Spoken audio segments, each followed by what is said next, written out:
vernier caliper. This is a vernier caliper and this is our main scale and this is vernier caliper scale. So for the experiment we have to first see the least count.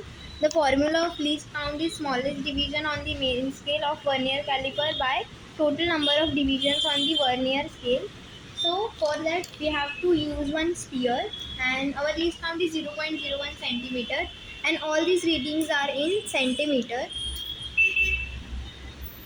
All these readings are in centimeter. We have taken one sphere and first we have to put it because we have to calculate the outer diameter.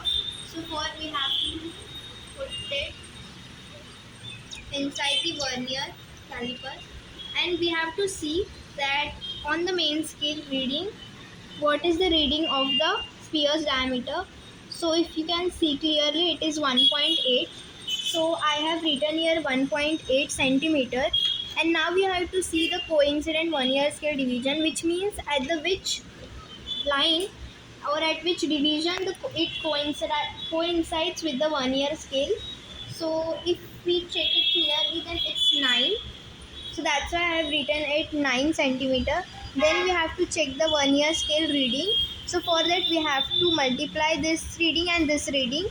So no, we have to multiply coincident vernier scale division and least count. So it will be 0.09 centimeter. And then we have to take the total reading, which is the main scale reading plus the vernier scale reading, so which is 1.89. As you see, this is a sphere in which the diameter will be equal from wherever you will calculate. So that's why all the readings are the same. Then we have to do the calculation.